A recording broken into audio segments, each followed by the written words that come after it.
Shalom, jumpa lagi dengan saya Nelson Gottlieb dalam acara Nada dan Firman Tuhan setiap pagi. Baik, pagi ini saya mau melanjutkan kebenaran firman Tuhan kepada kita. Mari kita mengangkat satu pujian, Aku Datang dan Ku Bersujud.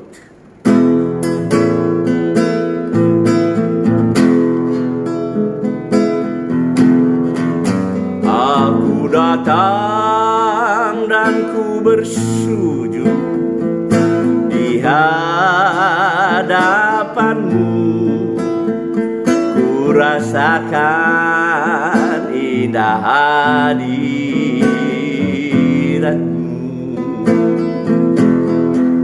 Telah ku buka mata hatiku dan seluruh jiwaku untuk ku nikmati firman-Mu. Firman-Mu yang kuasa mengubah sikap hati, firman-Mu yang tegakkan di saat ku terjatuh. Penuhkanlah bejanaku dengan air sungai-Mu.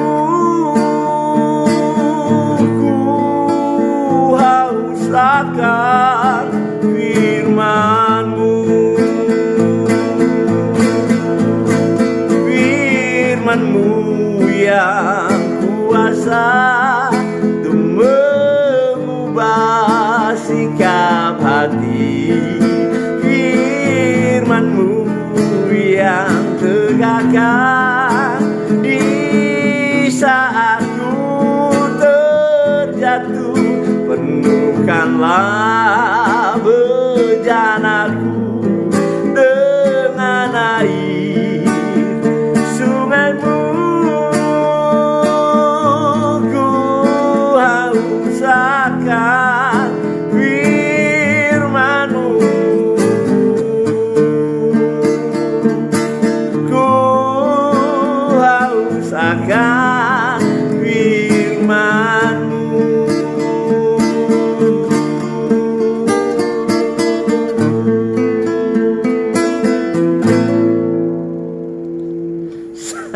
Saudara yang dikasihi Tuhan, saya kembali mengajak kita untuk memahami bagian firman Tuhan masih di kitab Roma, dan saya masih di Roma pasal 5. Hari ini saya mau ajak saudara fokus melihat di ayatnya yang ke-9 dan ayat 10. Kalau kemarin kita sudah melihat Roma pasal 5 ayat yang ke-8, hari ini saya bawa saudara untuk memahami eksposisi dari ayat 9 dan ayat 10. Dikatakan demikian, lebih-lebih karena kita sekarang telah dibenarkan oleh darahnya, kita pasti akan diselamatkan dari murka Allah. Sebab jikalau kita ketika masih seteru diperdamaikan dengan Allah oleh kematian anaknya, lebih-lebih kita yang sekarang telah diperdamaikan pasti akan diselamatkan oleh hidupnya. Saudara yang dikasihi oleh Tuhan Yesus, firman Tuhan begitu kuat, firman Tuhan begitu luar biasa, firman Tuhan begitu hebat, dahsyat. Karena kita punya Allah yang hebat, kita punya Allah yang dahsyat, yang memberi firman bagi saudara dan saya untuk kita nikmati setiap hari. Firman Tuhan itu dinikmati, saudara. Baca, pelajari, renungkan, dan nikmati berkat-berkat dari dalam. Berita teks hari ini mengajarkan kepada kita bahwa karena Kristus sudah mati bagi kita ketika kita masih berdosa. Ayat 9 katakan lebih-lebih karena dia sudah mengerjakannya, sehingga terlebih lagi, lebih-lebih bagi kita yang sekarang yang sudah dibenarkan. Karena hanya Kristus yang mati bagi saudara, darahnya tertumpah untuk membenarkan saudara dan saya, sehingga kita yang sudah dibenarkan, diberi jaminan. Kita pasti, saudara, orang percaya kepada Yesus, siapapun yang percaya kepada Yesus, dia diberi Yesus jaminan. Bukan Nelson yang memberi jaminan pasti masuk surga, bukan gereja yang memberi jaminan pasti masuk surga, bukan satu sinode yang memberi Anda jaminan pasti masuk surga, bukan siapa-siapa yang memberikan jaminan bagi manusia untuk pasti masuk surga. Hanya Yesus satu-satunya yang bisa memberi jaminan. Hanya Yesus satu-satunya jalan kebenaran dan hidup. Saudara lihat di belakang saya, jalan yang lurus, dan hanya Yesuslah jalan yang lurus itu. Banyak orang berdoa meminta supaya Tuhan beri petunjuk jalan yang lurus. Saya katakan kepada saudara, Alkitab berfirman kepada kita di dalam Yohanes pasal 14 ayat 6, Yesus berkata, akulah jalan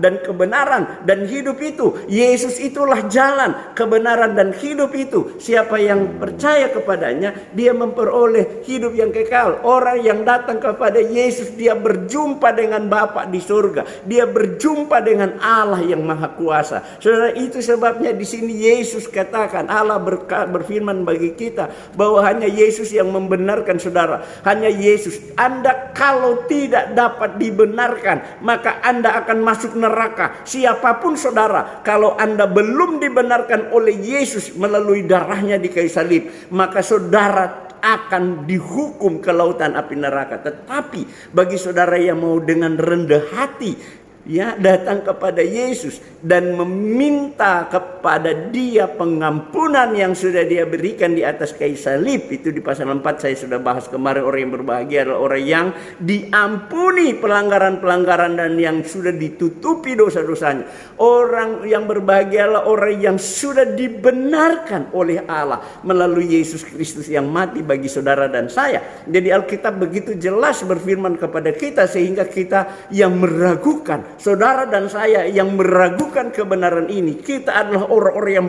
paling rugi di muka bumi ini. Kita Alkitab katakan, Paulus dalam bahasanya dia bilang kita orang-orang yang paling malang di muka bumi ini kalau kita menolak apa yang Yesus sudah kerjakan bagi kita. Karena tidak ada seorang pun di bumi ini, tidak ada seorang pun, saya mau menegaskan kepada kita semua di sini bahwa tidak ada seorang pun yang mampu mengerjakan keselamatannya sampai dia bisa sampai ke surga. Justru karena manusia sudah terhilang, karena manusia sudah terputus hubungan dengan Allah, maka Allah datang di dalam diri Yesus mencari saudara dan saya, mati, mengampuni, berkorban bagi kita semua. Supaya apa? Kita mendapatkan jaminan, saudara. Hidup tanpa jaminan, Anda bagaikan hidup dalam bayang-bayang maut.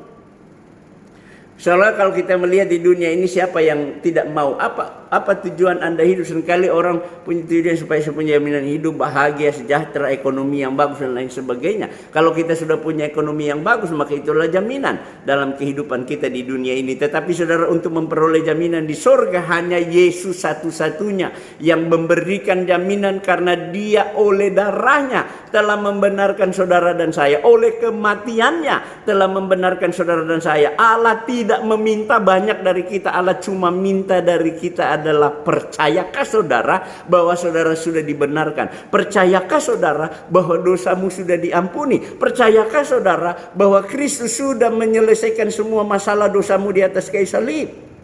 Itu saja yang Allah minta. Ketika Anda percaya dan menerima, itu yang namanya iman. Iman yang kalau kita baca di pasal 1 lalu, saya sudah membawa kita bahwa iman yang menyelamatkan adalah seperti dinamit yang menghancurkan segala pikiran-pikiran yang menyebalkan, pikiran-pikiran bebal, pikiran-pikiran salah yang kita sudah pahami selama ini. Jadi dia membongkar, merubah mindset kita bahwa hanya dengan iman percaya adalah iman adalah kita mempercayai bahwa Allah di dalam Yesus sudah membenarkan kita, dan kita menerima bahwa kita sudah dibenarkan lewat apa? Lewat mengundang Yesus, berdoa, undang Yesus di hati, mengundang dia sebagai Tuhan dan Juru Selamat Anda pribadi. Ketika Anda percaya dan menerima dia secara pribadi, yang memberi jaminan bukan Nelson Gottlieb, saya menekankan kepada saudara hari ini, yang memberi jaminan jaminan kepastian masuk surga, diberi jaminan pasti tidak dihukum oleh Allah, dibebaskan, pasti diselamatkan dari murka Allah. Itu Yesus sendiri. Karena apa? Karena ayat 8, Allah menunjukkan kasih-Nya kepada kita dan mengutus Yesus anaknya mati bagi kita ketika kita masih berdosa. Oleh karena kematian dan kebangkitannya itulah Dia memberi jaminan. Setelah Dia bangkit, Dia pulang ke surga, Dia memberi jaminan. Lebih-lebih karena kita sekarang telah dibenarkan oleh darah-Nya, dijamin kita pasti akan diselamatkan dari murka Allah. Jadi saudara, kalau ingin menikmati kepastian, hanya Yesus yang memberi kepastian, dan kitab Roma benar-benar memberi jaminan kepastian itu bagi saudara dan saya yang datangnya dari Allah. Kita menerimanya, kita memperoleh kepastian. Saudara diberkati lewat firman ini, dan Tuhan Yesus dimuliakan. Ketemu dengan saya besok pagi lagi.